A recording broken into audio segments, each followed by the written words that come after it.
The beckoning palm trees of Baja California are an invitation to a dream. Folks there don't call Arnold Schwarzenegger governor.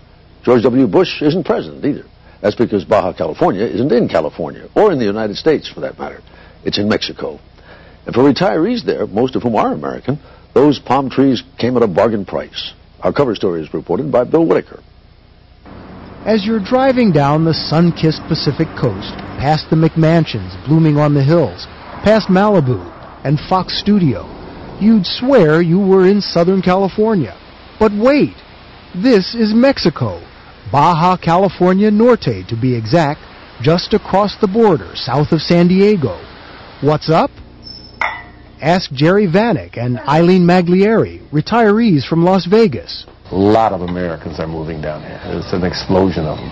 A friend of mine from Las Vegas came down to visit and immediately built a house right next door to us. Loved it. Now you're seeing the changes like every month. Or ask the Brunch Bunch at the New York Deli, a stone's throw from the Pacific.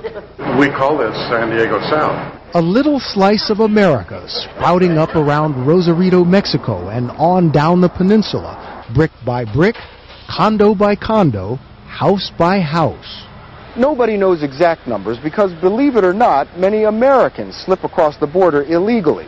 But the best estimates are that about a quarter of Rosarito's population of 55,000 people is American. And here, along this 20-mile stretch of coast called the Gold Coast, south of the city, about 70% of the homeowners are American. The ones who are here, we all have a special pioneering spirit that brings us here. Diane Gibbs is a pioneer, an American woman real estate agent in Baja. She saw the wave of Americans washing south and hopped a ride to the top. Her office in Rosarito, like something out of Beverly Hills. I would tell you right now, we're working with 4 big American developers that are coming down and developing nice subdivisions. I mean, it's just a little extension of America. It is. It is. And, I mean, we can still get our San Diego Union here. We can get our LA Times. It's delivered to our door. Or we get our mail here. So this isn't like Mexico, maybe. It's been gringoized, if you'd like a word for it. I've seen this place grow so much. Retired Hollywood makeup artist Dan Greenway bought his piece of Mexico 24 years ago, attracted by the sun and the surf, of course. California was a traffic, smog. I tell you, the smog, the noise, you can't get out of the noise in L.A. or in Valley. It's so quiet down here, I sleep like a baby. And the ocean, see, the ocean, that's a peaceful deal, the ocean. So the sun and the surf. And, oh, did we mention the savings? The lot and house, it's all under $400,000. Right on the beach? Right on the beach, yeah. I think the taxes on this house is only about $235, $40 a year. So, you see, I like Mexico. Whoa! So, what the hell, that's all, you pay that for a big dinner. You don't have a tent in California for $240. No. Yeah, we'll take care of you. The good life for cheap. That's why Joanne Smith and David Ring opened their New York Deli in Rosarito, Mexico. It's too expensive to live in California. The same ocean, same climate, and I would venture to guess it's maybe 2/3 less the price here. Add it all up, and the move to settle down in Mexico was for Leslie Harris. Sort of a no-brainer, isn't it? Moving south of the border, she cut her commute time to downtown San Diego in half. Frequent crossers can get a pass to jump to the front of this line. Guys at the toll booth kiss my hand when I come through. What could life be better? And her housing? Could you afford to live like this up the coast in San Diego? No, absolutely not. I'm a statistic. I am the baby boomer who has, instead of saving for retirement, sent her kid to college, and I could never afford the place I have in the States. Be millions in the States. And instead it was? $200,000. Almost embarrassed to say it. On the beach. On a cliff overlooking the ocean. The American dream is just in Mexico. What do Mexicans think of this American invasion of their beaches? Rosarito city fathers are rolling out the welcome mat. Juvenal Arias is president of the Tourist Bureau.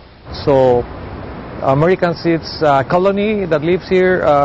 We get along with them very well. There's no problem about it. People who lives and buys a lot or a house in Rosarito, they pay their taxes. So that's good for our economy. Things weren't so good a few short years ago, back in 2000, when hundreds of Americans were forced out of their houses by Mexican police, evicted from this beach community called Punta Banda. Mexican courts ruled the mostly elderly Americans had acquired their property from people who didn't actually own it. In short, homeowners like Isabel O'Donnell Degelman were scammed. The Supreme Court decided that the original owners did indeed own the land, and that the scam against the Americans, in my case for over almost $70,000, that scam was something we would just have to live with. Fearing they'd frighten off the goose laying the golden egg, that is, Americans with money, the Mexican government scrambled to tighten up real estate laws, make transactions transparent, and extend into perpetuity the terms of the bank trusts Americans must use to buy land here. You can buy, you can sell it, you can will it, you can rent it, it's 100% yours. Gustavo Torres is president of the Rosarito Realtors Association. Well, we need mostly the investment, and we don't want to scare the investment away. So it's really good to go to someone that's professional, someone that's been certified, and someone that's been trained. I've learned to pay more attention to the laws. Isabel O'Donnell Degelman bought her house again, this time from the rightful owners. Even paying twice, she figures it's a bargain.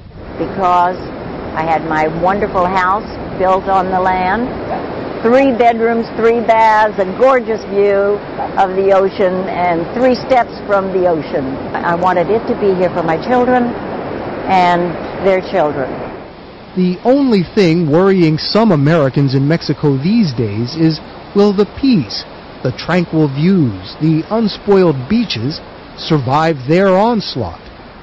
It's going to get more crowded. It's going to get noisier. It's going to get more expensive. It's going to turn into Southern California. Right. Now is the time if you're going to buy property in Mexico. I mean, there's not going to be much beachfront left pretty soon. But that's a concern for mañana. Oh, it is a life. Yeah, it's a good life. It's a beautiful life.